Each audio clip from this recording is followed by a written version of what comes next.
Hello friends, നമുക്കിന്ന് quantitative മെത്തേഡ്സിന്റെ fourth learning മൊഡ്യൂളിലേക്ക് പോകാം. ഈ ചാപ്റ്ററിന്റെ പേരാണ് probability trees and conditional expectations.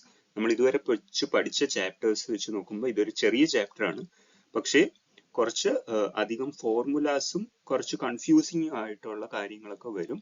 അപ്പൊ നിങ്ങൾ ഫോർമുലാസ് ഒന്നും കാണാതെ പഠിക്കാൻ നിൽക്കേണ്ട, ജസ്റ്റ് ന്യൂമറിക്കൽസ് എങ്ങനെ സോൾവ് ചെയ്യാം, അതിന്റെ ബാക്കിലുള്ള മാത്തമാറ്റിക്കൽ റീസണിങ് എന്താണെന്ന് മാത്രം മനസ്സിലാക്കി വെച്ചിട്ട് ക്വസ്റ്റ്യൻസ് കൂടുതൽ സോൾവ് ചെയ്യുന്നതാണ് ഈ ഒരു ലേണിംഗ് മൊഡ്യൂളിൽ നിങ്ങൾക്ക് എക്സാം ഓറിയന്റഡ് ആയിട്ട് നല്ലത്. അപ്പം നമ്മൾ കഴിഞ്ഞ മൊഡ്യൂളിൽ വരെ നമുക്കൊരു സ്റ്റോക്കിന്റെ കേസ് എടുക്കാം. ഒരു സ്റ്റോക്ക് കഴിഞ്ഞ വർഷങ്ങളിൽ അല്ലെങ്കിൽ കഴിഞ്ഞ n നമ്പർ ഓഫ് പീരീഡ്സിൽ ജനറേറ്റ് ചെയ്തിട്ടുള്ള റിട്ടേൺസിന്റെ ഡേറ്റ വെച്ചിട്ട് നമ്മൾ അതിൽ ഫ്യൂച്ചറിൽ വരാൻ പോകുന്ന വാല്യൂസ് എന്തായിരിക്കും ഫ്യൂച്ചറിൽ വരാൻ പോകുന്നതെന്ന് നമ്മൾ പ്രെഡിക്റ്റ് ചെയ്തു അല്ലേ. ജസ്റ്റ് നമ്മൾ പാസ്റ്റ് ഡേറ്റ മാത്രമേ ഉപയോഗിച്ചുള്ളൂ, വേറെ ഒരു കൺഫ്യൂസിങ് ആയിട്ടുള്ള ഒന്നും നമ്മൾ ഉപയോഗിച്ചിട്ടില്ല. അതായത് നമ്മൾ നാളെ എന്ത് നടക്കും എന്നുള്ളത് കഴിഞ്ഞ ദിവസങ്ങളിൽ അല്ലെങ്കിൽ കഴിഞ്ഞ വർഷങ്ങളിലെ ഡേറ്റ വെച്ച് എടുക്കുമ്പോൾ അവിടെ ഒരു അൺസർട്ടനിറ്റി എക്സിസ്റ്റ് ചെയ്യുന്നുണ്ട്. നമ്മൾ എല്ലാവരും ഒരു ഇൻവെസ്റ്റ്മെന്റ് ഡിസിഷൻ അല്ലെങ്കിൽ ഒരു ഇൻവെസ്റ്റ്മെന്റ് നടത്തുന്നത് അൺസർട്ടനിറ്റിയിലാണ്.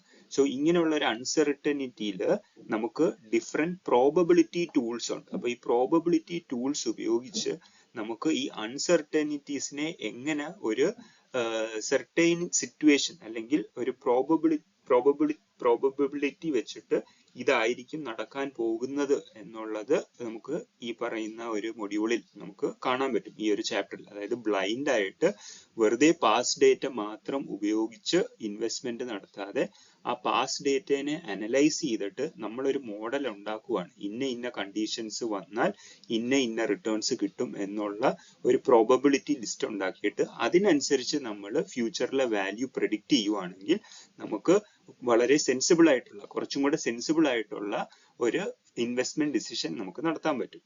In this module we will encounter lots of formulas. നമ്മൾ അതൊന്നും കാണാതെ പഠിക്കാൻ നിൽക്കരുത്. ഓരോ ന്യൂമറിക്കൽ ചെയ്യുമ്പോൾ നമുക്കത് മനസ്സിലാവും. നമുക്ക് ജസ്റ്റ് ആ മീനും ആവറേജും, മീൻ അല്ലെങ്കിൽ ആവറേജ് സാമ്പിൾ മീൻ ആണ്, നമുക്ക് അതൊന്ന് റിവൈസ് ചെയ്യാം. സാമ്പിൾ മീൻ ആയിരുന്നു നമ്മൾ കഴിഞ്ഞ പാസ്റ്റ് ഡേറ്റകളുടെ മീൻ എടുത്തിട്ട് അതായിരിക്കും most probable outcome four the next period, for the upcoming period എന്നാണ് നമ്മൾ പഠിച്ചത് അല്ലേ. മീൻ ആണ് നമ്മൾ എടുത്തത് റിട്ടേണിന്റെ മെഷർ ആയിട്ട്. So suppose a stock is generating the following returns for the past 5 years, which is 5, 6, -1, 8 and 2.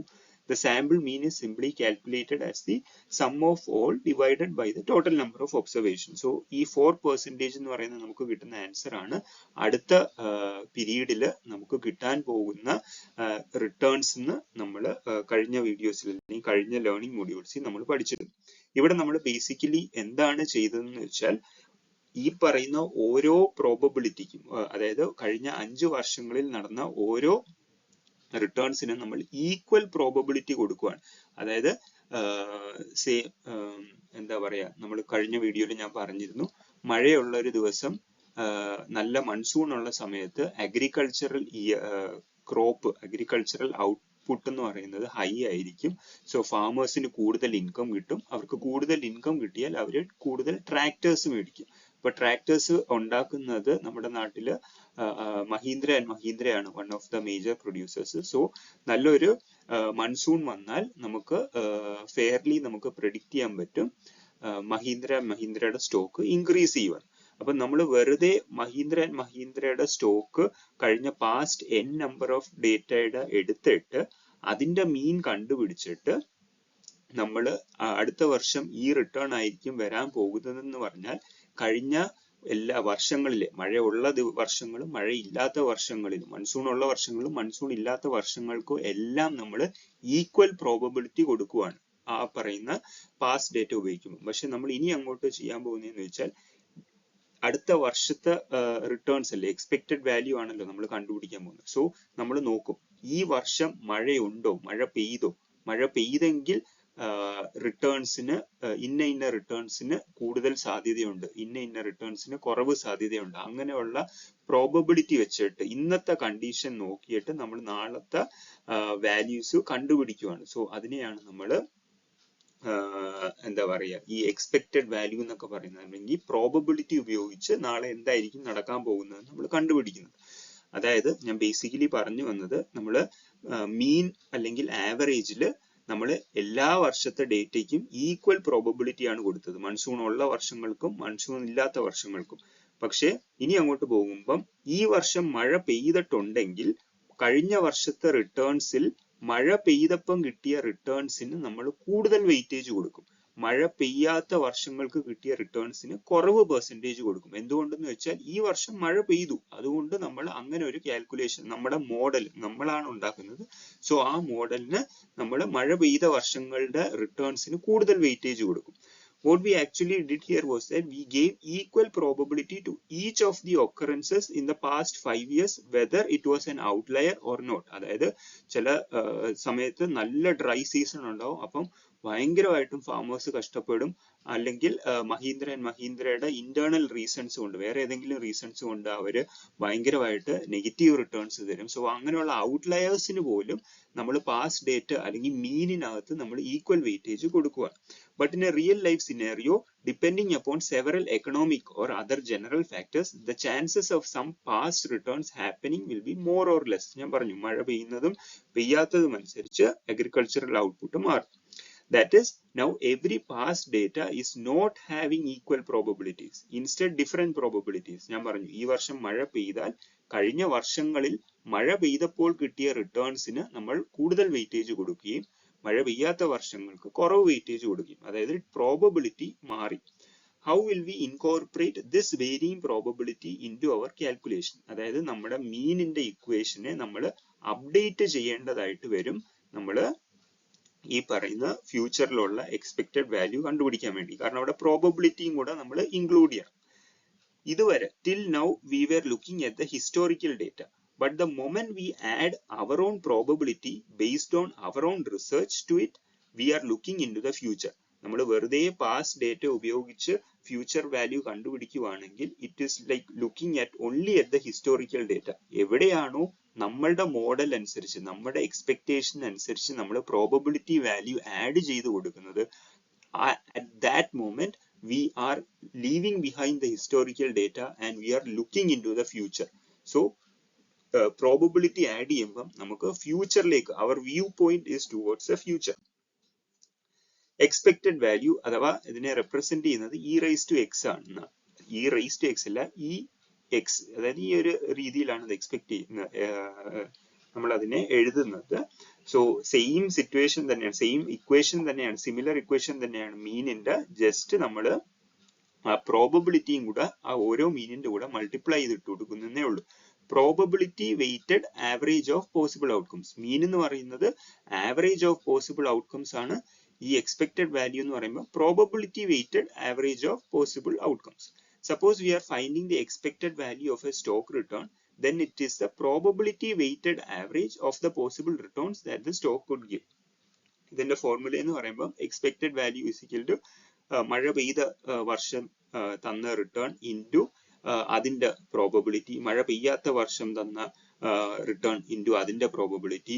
അങ്ങനെ ഓരോ റിട്ടേണിനും ആ വർഷം മഴ പെയ്തോ ഇല്ലയോ എന്ന് നോക്കിയിട്ട് അതിൻ്റെതായ പ്രോബബിലിറ്റി നമ്മൾ ഇട്ട് കൊടുക്കും. ഇങ്ങനെ കിട്ടുന്നതാണ് നമുക്ക് എക്സ്പെക്റ്റഡ് വാല്യൂ എന്ന് പറയുന്നത്. എക്സ്പെക്റ്റഡ് വാല്യൂവിനെ നമ്മൾ ഫോർകാസ്റ്റ് എന്നും വിളിക്കും. അതുകൊണ്ട് ഇനി അങ്ങോട്ട് ഫോർകാസ്റ്റ് എന്ന് പറഞ്ഞാൽ ഓർക്കുക, അത് വേറൊന്നുമല്ല, അത് എക്സ്പെക്റ്റഡ് വാല്യൂ തന്നെയാണ്. സോ എക്സ്പെക്റ്റഡ് വാല്യൂ നമ്മൾ കണ്ടുപിടിച്ചാൽ just like any other data we have to measure its risk also. അതായത് ആ എക്സ്പെക്റ്റഡ് വാല്യൂവിൽ നിന്നും നമുക്ക് എന്തുമാത്രം ഡിസ്പേർഷൻ അല്ലെങ്കിൽ റിസ്ക് അടങ്ങിയിട്ടുണ്ട് എന്നുള്ളത്. കാരണം എക്സ്പെക്റ്റഡ് വാല്യൂ ഒരു റിട്ടേൺ മെഷർ ആണ്. സോ നമുക്ക് ഇനി റിസ്ക് മെഷർ കണ്ടുപിടിക്കണം. റിസ്ക് മെഷർ നമ്മൾ ഓൾറെഡി പഠിച്ചിരുന്നു. Variance and standard deviations are what we use as a measure of risk and dispersion here. റേഞ്ചും നമ്മൾ കഴിഞ്ഞ വീഡിയോസിലൊക്കെ പഠിച്ചിരുന്നു. സോ ഇവിടെ നമ്മൾ വേരിയൻസും സ്റ്റാൻഡേർഡ് ഡീവിയേഷനും എടുക്കുന്നുള്ളൂ. Variance of an expected value അല്ലെങ്കിൽ ഫോർകാസ്റ്റ് എന്ന് പറയുന്നത് റെപ്രസെന്റ് ചെയ്യുന്നത് സിഗ്മ സ്ക്വയർഡ് ഓഫ് എക്സ് അഥവാ വേരിയൻസ് VAR ഓഫ് എക്സ് എന്നാണ്. ഇതിൽ ഏതാണെങ്കിലും നമുക്ക് variance of the expected value നമുക്ക് ഉപയോഗിക്കാം, റെപ്രസെന്റ് ചെയ്യാം. Since probability is included in the forecast value or the expected value, the variance equation will also have the probability, whereas all the other remains the same. എന്തായിരുന്നു variance? നമുക്ക് കിട്ടിയ മീൻ വാല്യൂവിൽ നിന്നും മറ്റുള്ള returns എന്തുമാത്രം deviate ചെയ്യുന്നു എന്നും ആ ഡീവിയേഷൻ നെഗറ്റീവ് ആയാൽ നെഗറ്റീവ് വരാതിരിക്കാൻ വേണ്ടി നമ്മൾ സ്ക്വയറും ചെയ്ത് കൊടുക്കുന്നു. ഇതിനെയാണ് നമ്മൾ വേരിയൻസ് എന്ന് വിളിച്ചത്, അല്ലേ? സെയിം സംഗതി തന്നെയാണ് എക്സ്പെക്റ്റഡ് വാല്യൂ എന്ന് പറയുമ്പോൾ കഴിഞ്ഞ വർഷങ്ങളിൽ കിട്ടിയ റിട്ടേൺ നമുക്ക് കിട്ടിയ എക്സ്പെക്റ്റഡ് വാല്യൂവിൽ നിന്ന് എന്തുമാത്രം ഡീവിയേറ്റ് ചെയ്യുന്നു അതിനെ നമ്മൾ സ്ക്വയർ ചെയ്യുന്നു.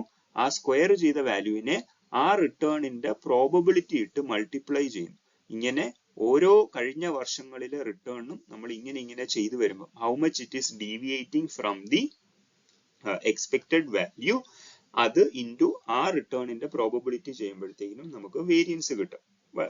സെയിം സാധനമാണ്, ജസ്റ്റ് പ്രോബബിലിറ്റിയും കൂടെ ആഡ് ചെയ്യുന്നതേ ഉള്ളൂ. എന്നിട്ട് അതിന്റെ എല്ലാം കൂടെ സം എടുക്കുക. ബൈ ഡെഫിനിഷൻ ജസ്റ്റ് മനസ്സിലാക്കിയിരിക്കുക, മെമ്മറൈസ് ഒന്നും ചെയ്യേണ്ട. Variance is the expected value of the squared deviations from the returns expected value. അതായത് നമുക്ക് കഴിഞ്ഞ വർഷങ്ങളിൽ കിട്ടിയ റിട്ടേൺ മൈനസ് നമ്മൾ കണ്ടുപിടിച്ച എക്സ്പെക്റ്റഡ് വാല്യൂവിന്റെ സ്ക്വയർ, ഇതിന്റെ എക്സ്പെക്ടേഷൻ ആണ് നമുക്ക് കിട്ടുന്നത് ഈ പറയുന്ന വേരിയൻസ് എന്ന് പറയുന്നത്. വേരിയൻസ് ഒരിക്കലും സീറോയിൽ താഴെ പോകാൻ പറ്റില്ല, because it is a squared value. Variance zero ആണെങ്കിൽ അതിന്റെ അർത്ഥം അവിടെ no dispersion or risk. Variance greater than zero ആണെങ്കിൽ dispersion from the forecast exist. Standard deviation വേരിയൻസിന്റെ ഒരു പ്രശ്നമായിരുന്നു, അതിന്റെ യൂണിറ്റ്സ് എന്ന് പറയുന്നത് സ്ക്വയേർഡിലാണ് കിടക്കുന്നത്. അതായത് ഇപ്പൊ നമുക്ക് റിട്ടേൺസ് പെർസെന്റേജിലാണെങ്കിൽ വേരിയൻസ് കണ്ടുപിടിച്ചാൽ അത് പെർസെന്റേജ് സ്ക്വയേർഡിലായിരിക്കും കിടക്കുന്നത്. സോ അതിനെ തിരിച്ച് റിട്ടേൺസിന്റെ ടേമിൽ അല്ലെ പെർസെന്റേജിൽ തന്നെ കൊണ്ടുവരാൻ വേണ്ടിയിട്ട് നമ്മൾ അതിനെ സ്ക്വയർ റൂട്ട് ഇട്ട് കണ്ടുപിടിക്കും. അപ്പോഴാണ് അതിന് നമുക്ക് സ്റ്റാൻഡേർഡ് ഡീവിയേഷൻ എന്ന് പറയുന്ന ടേം കിട്ടുന്നത്. Since variance is in the squared units, we find out standard deviation so that the unit of risk is same as that of the forecast or the expected value. Standard deviation is the square root of variance. No need to by heart the formulas. By solving examples, we will understand. നമുക്കൊരു example എടുക്കാം. നമ്മൾ earnings per share ആണ് കണ്ടുപിടിക്കാൻ പോകുന്നത്. കഴിഞ്ഞ വർഷങ്ങളിൽ കിട്ടിയ earnings per share, കഴിഞ്ഞ 4 വർഷങ്ങളിൽ കിട്ടിയ ഏർണിംഗ്സ് പെർ ഷെയറും അതിന്റെ കറസ്പോണ്ടിങ് പ്രോബബിലിറ്റീസും, ഇത് ഏതോ ഒരു അനലിസ്റ്റ് പുള്ളിക്കാരന്റെ റിസർച്ച് മോഡലിൽ നിന്ന് കിട്ടിയ പ്രോബബിലിറ്റിയും അതിനൊത്ത ഏർണിംഗ്സ് പെർ ഷെയറുമാണ്. അതായത് അടുത്ത വർഷം 2.60% റിട്ടേൺ ഏർണിംഗ്സ് കിട്ടാനായിട്ട് 0.15 അല്ലെ 15% പ്രോബബിലിറ്റി, ഇവിടെ 45%, ഇവിടെ 24%, ഇവിടെ 16%. പ്രത്യേക ഒരു കാര്യം ശ്രദ്ധിക്കേണ്ടത്, ഇതെല്ലാം ആഡ് ചെയ്താൽ നമുക്ക് 1 കിട്ടും, അല്ലെങ്കിൽ 100% പ്രോബബിലിറ്റി കിട്ടും. ഓക്കെ, സോ ഇവിടെ ചോദിച്ചിരിക്കുന്നത് what is the expected value അല്ലെങ്കിൽ forecast for the next period എന്നാണ്. സിമ്പിൾ ആണ്. ഈ ഓരോ വാല്യൂവിനെയും ഇത് രണ്ടുമായിട്ട് മൾട്ടിപ്ലൈ ചെയ്യുക. 0.15 into 2.60, 0.45 into 2.45, 0.24 into 2.20 and 0.16 into 20. എന്നിട്ട് ഇതിന്റെ എല്ലാം കൂടെ സം എടുക്കുമ്പോഴത്തേക്കിന് നമുക്ക് എക്സ്പെക്റ്റഡ് വാല്യൂ കിട്ടും. നമ്മൾ മറ്റെടുത്ത് ഡിവൈഡഡ് ബൈ n ചെയ്തിരുന്നു. ഇവിടെ നമുക്ക് n ഒന്നും ചെയ്യേണ്ട ആവശ്യമില്ല. Multiply each probability with the corresponding EPS and find the total sum. In calculator, input the probabilities. Calculator നമുക്ക് ഇത് ചെയ്യാം.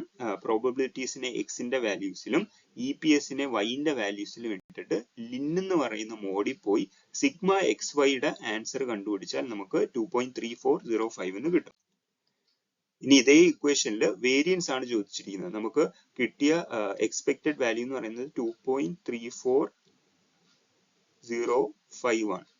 സോ വേരിയൻസ് എന്ന് പറയുമ്പോൾ ഇതിലെ ഓരോ ഏർണിംഗ്സ് പെർ ഷെയറും ഇതിൽ നിന്നും എത്ര വേരി ചെയ്യുന്നു നമ്മൾ ആദ്യമേ കണ്ടുപിടിച്ചിട്ട് ആ ഡിഫറൻസിന്റെ സ്ക്വയർ എടുത്തിട്ട് ഈ പ്രോബബിലിറ്റിയുമായിട്ട് അങ്ങ് മൾട്ടിപ്ലൈ ചെയ്യണം. വേറെ ഒന്നുമില്ല. ഇപ്പം 2.60 minus 2.3405 the whole squared into 0.15.